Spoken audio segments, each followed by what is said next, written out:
Assalamualaikum warahmatullahi wabarakatuh dan salam sejahtera. Bersama saya pada hari ini untuk program Psikopendidikan #3A iaitu Kesejahteraan Psikologi Guru yang bertajuk Kebimbangan Resah yang Memudaratkan. Semua orang pernah merasa bimbang. Dan kalau kita renung-renungkan hari ini, ketika ini bermulanya pandemik COVID-19, kita rasa perasaan kebimbangan itu makin kerap. Oleh itu, mari kita sama-sama untuk melihat apa yang dikatakan kebimbangan. Kebimbangan ni adalah satu reaksi minda kita, reaksi tubuh kita terhadap satu situasi tekanan. Situasi yang tertekan, situasi yang berbahaya ataupun situasi yang kita tak biasa. Contohnya kalau kita berada dalam keadaan sekarang ni, pandemik COVID-19, kita nak keluar, kita rasa bimbang. Kita nak berdepan dengan orang tanpa memakai face mask, kita rasa bimbang.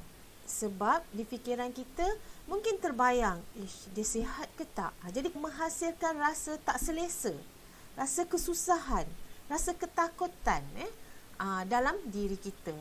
Jadi kebimbangan ni sama ada satu peristiwa itu yang pernah berlaku dalam diri kita ataupun perkara yang tidak pernah berlaku pada diri kita. Jadi tahap kegelisahan dalam kebimbangan ini yang menyebabkan kita akan lebih waspada ataupun kita akan lebih rasa peka terhadap satu perkara itu. Sehingga kan waspada kita ataupun kepekaan kita ni menghasilkan kegelisahan ataupun dia menghasilkan satu yang luar daripada norma biasa kita. Dan ada kalanya dia melemahkan fungsi kehidupan kita. Kebimbangan ni dia dibahagikan dengan beberapa jenis. Jadi kita boleh lihatlah salah satu kebimbangan yang biasa kita dengar ialah anxiety disorder. Apakah yang dikatakan anxiety disorder ni? Dia gangguan kebimbangan yang mana kegelisahan itu secara berlebih-lebihan. Ketakutan itu secara berlebih-lebihan. Iaitu yang di mana tindak balas emosi itu merasakan bahawa akan berlakunya satu ancaman. Sama ada ancaman tu secara nyata ataupun tak nyata dalam diri kita. Itu dia anxiety disorder. Jadi kegelisahan apa agaknya akan berlaku pada masa hadapan kita ni. Dan boleh memberikan kesan dan tingkah laku ataupun emosi negatif terhadap seorang. Bila individu ini mengalami anxiety disorder ataupun kebimbangan yang melampau ni, boleh sehinggakan dia mengurungkan diri, dia tak berani nak buat sesuatu. Dalam keadaan yang pandemik COVID-19 ini, nanti sekolah nak buka. Jadi guru-guru kena pergi sekolah. Disebabkan oleh anxiety yang keterlaluan, kebimbangan terhadap jangkitan COVID ini menyebabkan dia tak berani untuk pergi bekerja. Sedangkan kita telah pun membuat banyak SOP. Sama ada SOP di sekolah, SOP terhadap diri sendiri, dah buat ambil vaksin. Seterusnya ialah kebimbangan obsessive compulsive disorder ataupun ringkasannya OCD. Kan? Gangguan obsesif kompulsif ni dikaitkan dengan gangguan pada pemikiran yang obsesif. Di mana contoh gangguannya ialah dia selalu bimbang dan rasa ragu-ragu ataupun rasa tak yakin dah bersih ke belum ni. Kalau contohnya kalau kita tengok, mungkin ada di antara rakan-rakan kita ke, tadi saya dah kunci pintu ke? Jadi dia benda tu keep going, berada dalam minda dia. Saya dah kunci ke belum? Dan dia akan pergi. Rasa was-was yang keterlaluan. Bila dia basuh tangan, rasa macam tak bersih. Dah basuh lagi, sehingga dia mengambil masa yang begitu lama dan menyebabkan dirinya terganggu. Jadi Di sini, orang yang mengalami OCD ni ataupun Obsessive Compulsive Disorder ni, bila dia melakukan perkara itu berulang kali, dia rasakan dia dapat mengurangkan kegelisahan tersebut. Tetapi dalam masa yang sama, dia tidak sedar, contohnya dia drag masa yang begitu panjang. Dia telah tertinggal banyak benda kerana nak memenuhi pemikiran obsesif tadi. Ya? Seterusnya ialah trauma and stressor related disorder. Gangguan kecemasan yang berkaitan dengan trauma. Apa dia trauma?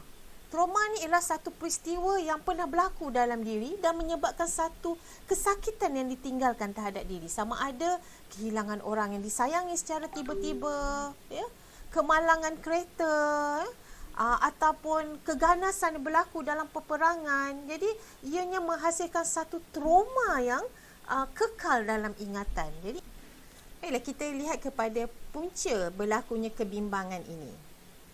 Pertamanya ialah comorbidity, ya, di mana kehadiran lebih daripada satu gangguan pada orang yang sama. Risau tentang dijangkiti COVID. Dalam masa yang sama, dia risau pula dia ada penyakit seperti diabetes, penyakit kardiovaskular, bara yang mana mengganggu ataupun menyebabkan keadaan fizikal dia yang tidak boleh normal seperti biasa. Jadi kebimbangan terhadap penyakit yang sedia ada dalam diri dia ini, seperti penyakit yang saya sebutkan tadi, ditambah dengan satu lagi kebimbangan keadaan semasa dunia pula, ya, pandemik COVID-19 ini, menjadikan individu ini tidak dapat melaksanakan tugas harian dia. Dia tak dapat nak pergi tak dapat nak laksanakan tugas bekerja sebagai seorang guru, ya. Maybe terdapatnya gangguan mental dalam diri dia disebabkan terlampau sangat kebimbangan ni. Jadi dia tak boleh nak makan, dia rasa gelisah, ya, dan mungkin dia perlu mengambil ubat dan sebagainya, disebabkan oleh kebimbangan yang seperti ini, ya. Okey, keduanya ialah faktor genetik. Kebimbangan di mana dia merupakan faktor risiko yang diwarisi daripada keturunan. Jadi kalau ada faktor genetik ini, dia berisikolah dalam semua jenis kebimbangan tersebut. Okey. Yang ketiganya ialah persekitaran. Mengalami satu peristiwa yang menekan kepada kebimbangan ini. Contohnya pada waktu kanak-kanak dulu, ya, ada satu peristiwa yang menjadikan dia rasa begitu sakit. Pernah mengalami kemalangan ataupun pernah mengalami kehilangan, grief, ya, kehilangan, dan benda tu tak settle dalam diri dia. Jadi sentiasa merasakan kebimbangan itu berlaku. Saya pernah ada satu klien, ya, yang mana dia mengalami peristiwa kematian seorang demi seorang keluarga dia ketika dia kecil. Ya, mula-mula ibu, lepas tu ayah, ya. Jadi dia tinggal seorang. Dia tinggal seorang lah, maksudnya dalam keluarga dia, sebab dia adalah anak tunggal. Jadi kesakitan ini menyebabkan dia rasa bimbang. Kalau dia mati macam mana? Kalau dia mati macam mana? Dan akhirnya apa yang berlaku sehingga sekarang umurnya dah 37 tahun. Kebimbangan itu mengganggu tidur dia. Dia tidur, dia rasa sekejap-sekejap terkejut. Aku dah mati ke? Jadi kebimbangan seperti ini jika tidak kita atasi, dia akan mengganggu dan dia akan menjadi satu kesulitan dalam kehidupan harian kita. Ya? Baiklah, punca yang seterusnya ialah kesihatan. Keadaan kesihatan yang kronik juga meningkatkan risiko gangguan kebimbangan. Contohnya dia ada penyakit-penyakit lah, ya, yang mana didiagnos oleh doktor penyakit yang seumur hidup dia hadapi, ya. Jadi dia mungkin rasa bimbang macam mana keadaan keluarga tanpa dia nanti, rasa bimbang bagaimana dia nak laksanakan tugas kerjaya dia, rasa gelisah yang agak tinggi, ya. Okay. Seterusnya, selain daripada diri sendiri yang sakit, kebimbangan yang diperolehi ketika menjaga individu tersayang ataupun menjaga ahli keluarga. Contohnya, dalam rumah kita ada anak kita yang sakit, atau kita menjaga ibu yang sakit. Jadi bila kita nak keluar, kita rasa bimbang. Kita nak keluar, kita rasa takut nanti berlaku apa-apa kepada mereka, dan menyebabkan kita tak keluar daripada rumah. Kita rasa kita perlu berada di depan mereka. Ini berlaku, ya. Bagaimana kita nak mencegah daripada berlakunya kebimbangan yang boleh memudaratkan diri kita? Pertamanya, laksanakan relaksasi. Dalam apa sahaja yang kita buat, kita perlu relax. Kita kena bertenang. Amalkan teknik-teknik relaxation. Contohnya, bila berada dalam keadaan kebimbangan yang melampau. Contohnya, degupan jantung anda laju. Nampak ni dah rasa ada bimbang dah ni, kan?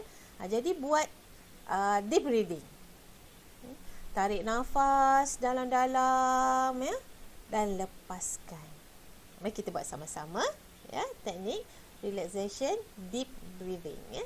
Tarik nafas 1, 2, 3, 4, 5, 6, 7, 8 dan lepaskan 1, 2, 3, 4, 5, 6, 7, 8.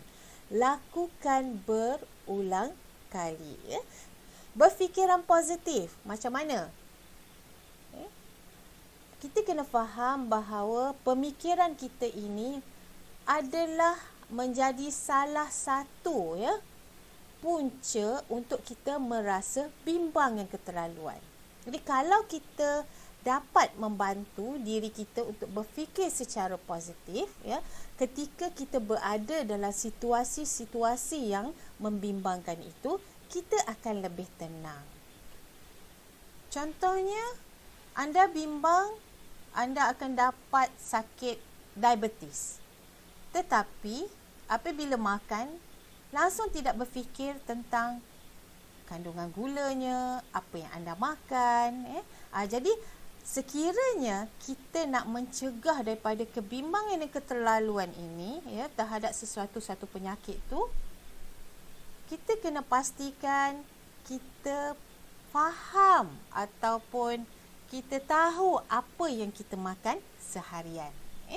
Okey. Yang seterusnya, nak mencegah ialah rehat yang sempurna. Badan kita perlukan rehat. Tuan-tuan, kita bukan mesin.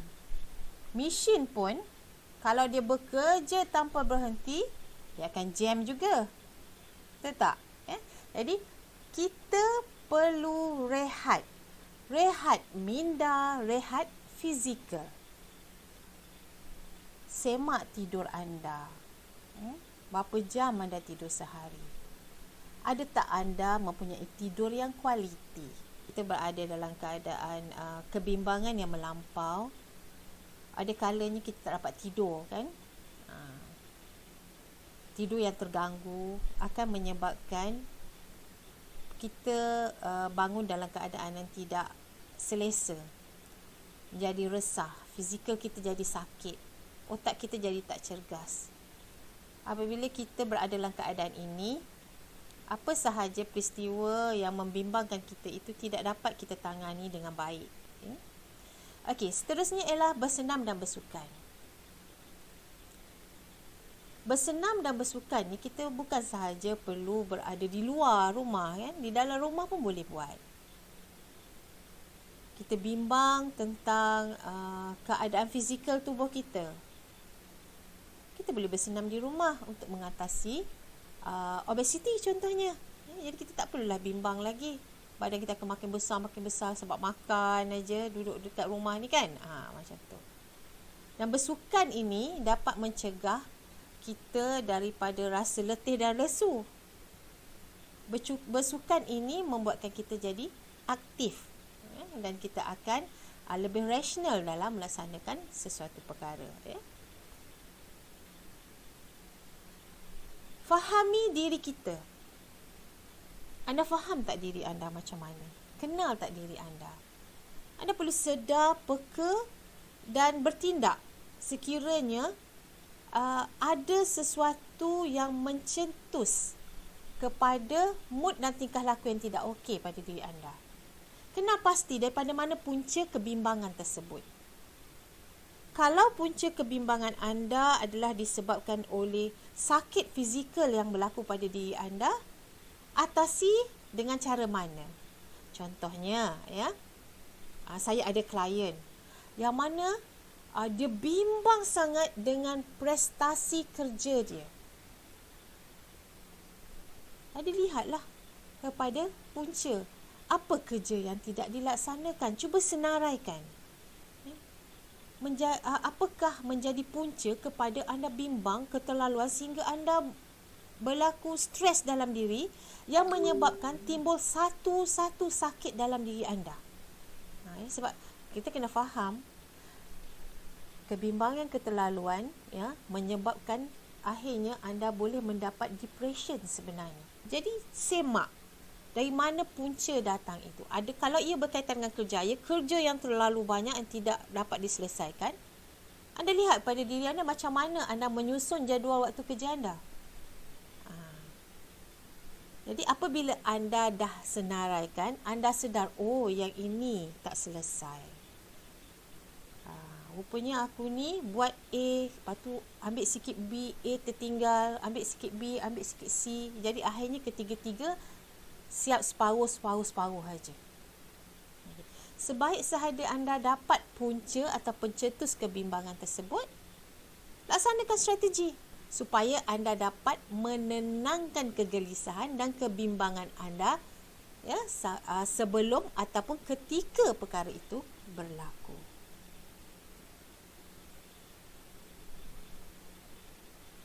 Contoh, anda diminta untuk membuat presentation. Menyebabkan anda mula menggigil dan rasa nak muntah. Sebab apa ni? Sebab pemikiran sebenarnya. Kebimbangan keterlaluan ini membuatkan fisiologi badan anda menjadi tidak tentu arah. Jadi apakah strategi yang sesuai untuk mengatasi kebimbangan tersebut? Bila anda bekerja seharian di rumah dan dalam masa yang sama melaksanakan tugas-tugas anda, melayan keluarga dan anda rasa letih yang amat sangat lepas tu, apa nak buat? Bagi mengatasi perasaan kegelisahan, keletihan yang menyebabkan kebimbangan itu, maka anda perlu memperuntukkan sedikit masa pada diri anda sendiri. Lakukan sesuatu yang menyeronokkan diri anda. Tak salah untuk kita buat sesuatu yang menyeronokkan diri kita agar kita dapat mengurangkan kerisauan kita dan dalam masa yang sama dia membantu kita untuk memulihkan mood yang tak okey tu kepada okey, dan kita bolehlah membantu ahli keluarga kita. Kalau kita tak sihat, macam mana kita nak berfungsi dalam keluarga? Baiklah, saya dah pun berkongsi daripada awal tadi berkaitan dengan kebimbangan, yang mana kalau kita biarkan dia akan menjadi sesuatu yang memudaratkan dalam diri. Jadi saya simpulkan dekat sini bahawa kita kena bezakan apa itu kerisauan yang biasa dengan kebimbangan yang boleh menyebabkan kita tidak dapat berfungsi ataupun memudaratkan diri kita. Kalau risau, reaksinya normal. Semua orang ada tekanan. Jadi bila ada tekanan tu, kalau kita ada tekanan dan kita risau yang normal, itu adalah biasa. Jadi kita tahu pula apakah pencetusnya yang secara khusus kita cuba untuk atasi. Dalam tempoh yang singkat kita dah boleh okey balik. Dalam masa yang sama, dalam kerisauan tersebut kita boleh berfungsi. Kita boleh lagi membantu orang, kita boleh lagi memberi nasihat kepada orang. Itu maksudnya kita okey. Dan bila kita risau tu, kita dapat atasinya bila kita buat relaksasi contohnya kan. Tapi kebimbangan yang dikatakan melampau macam anxiety disorder tadi, dia berlaku tiba-tiba. Yang mana dia berterusan melebihi 2 minggu dan dia mengganggu urusan harian kita. Jadi dia dalam diri kita pula kita rasa itu adalah mustahil untuk dirawat. Ini adalah kebimbangan lah. Kita dah sampai di penghujung perkongsian pada hari ini, ya. Kalau kita alami kebimbangan, reaksi fisiologi dalam badan kita ialah kita akan rasa sesak nafas, kita hilang selera makan, badan berpeluh tanpa kita tak buat exercise pun tapi kita berpeluh, sering rasa sakit kepala dan tekanan darah kita meningkat. Dan itu adalah antara tanda-tandanya lah, ya. Dan kita rasa bila kita berada dalam tempat ramai tu kita rasa macam rimas walaupun berada dengan ahli keluarga kita. Kita lebih suka menyendiri, melayan perasaan dan cepat rasa penat bila melakukan sesuatu. Bagaimana untuk mengatasi kebimbangan? Saya ulang sekali lagi. Mengawal pernafasan, fokus kepada aktiviti harian yang kita nak buat, terbuka berkongsi dengan orang lain, bersenam dan perlahankan rentak kerja kita. Maksudnya perlahankan rentak kerja ni ialah kita susun lah. Jangan panik. Boleh menyebabkan kita rasa bimbang yang terlampau bila kita nak melaksanakan kerja. Baiklah, itu saja perkongsian saya berkaitan dengan kebimbangan yang memudaratkan. Jadi itu saja. Assalamualaikum warahmatullahi wabarakatuh.